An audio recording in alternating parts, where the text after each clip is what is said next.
Et voilà que la question de la suppression des bourses des élèves gabonais refait surface après autant d'années. Et le coupable, bien désigné, un coupable qui en réalité ne l'est que pour la simple raison de vouloir plaire.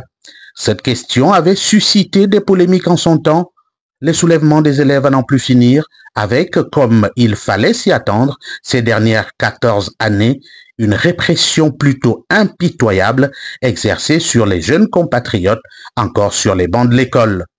Le sujet refait surface, enfin, on peut en parler, mais en oubliant surtout ce qui, en réalité, est à l'origine de cette mesure qui les a plus condamnés, du moins les élèves, qu'elle ne les a encouragés à l'effort.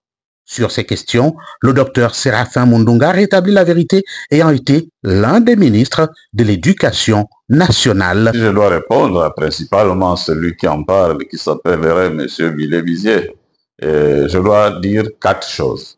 La première chose, c'est que moi, j'ai été ministre de l'Éducation nationale et de l'enseignement supérieur et de la formation professionnelle d'octobre 2009 à février 2014. Et les réformes dont il parle, c'est même pas une réforme, la suppression des bourses dont il parle est intervenue. Moi, j'étais déjà en exil en France. Et lorsque j'étais en exil en France, il faut rappeler que j'ai quitté l'éducation nationale 2 ans et demi avant, en février 2014, que j'ai quitté l'éducation nationale pour aller au ministère de la Justice, où je suis resté 2 ans et demi. Donc vous comprenez que les mesures qui ont été prises pendant que j'étais en exil ne peuvent pas me concerner ni m'engager. La deuxième chose que j'ajoute, c'est que pendant que j'étais ministre de l'Éducation nationale, effectivement, nous avons organisé les États généraux, et ces États généraux ont abouti à l'initiation d'une loi qui a été adoptée, et la loi 21-2011 du 14 février 2012, parce que c'est en février 2012 que cette loi est promulguée. Et dans cette loi, il y a des dispositions qui concernent les orientations et réorientations scolaires et universitaires, qui interdisent les exclusions et qui font en sorte que même lorsqu'on constate qu'il y a un enfant qui a quelques difficultés dans certaines matières, mais s'il a des talents trouvés dans d'autres matières, on l'oriente conséquemment en concertation avec les parents d'élèves et ou bien les parents d'étudiants lorsqu'il s'agit de l'enseignement supérieur.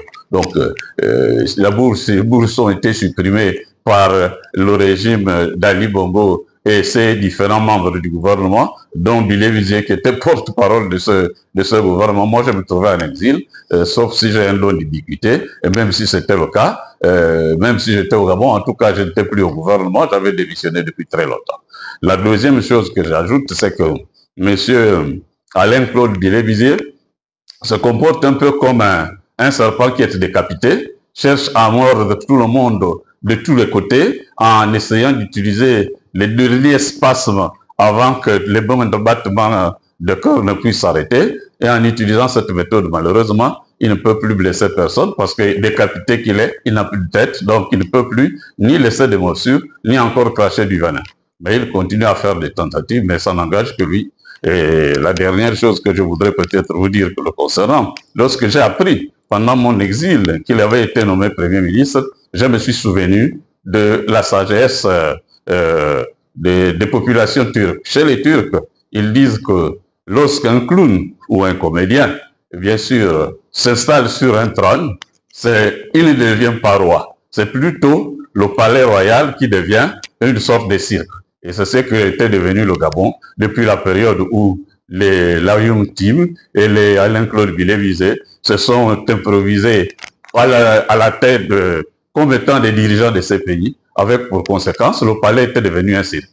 Mais les Turcs ajoutent qu'avec le temps et la nature sait toujours mettre les choses en ordre et fait en sorte que, généralement, les comédiens repartent très rapidement dans le cirque, et là le cirque est très animé, comme on commence à constater qu'il est bien animé, et bien sûr, ceux qui ont l'étoffe pour prendre le trône reprennent le palais, et bien sûr le palais retrouve ses notes de noblesse. C'est ce que le palais présidentiel gabonais a retrouvé comme lettre de noblesse depuis le 30 août 2023 avec le coup de libération. Et bien sûr, vous laisserez à des gens comme les Alain-Claude Billet-Bizier continuer à lancer du venin à gauche, à droite, mais il n'a plus de tête, il n'est plus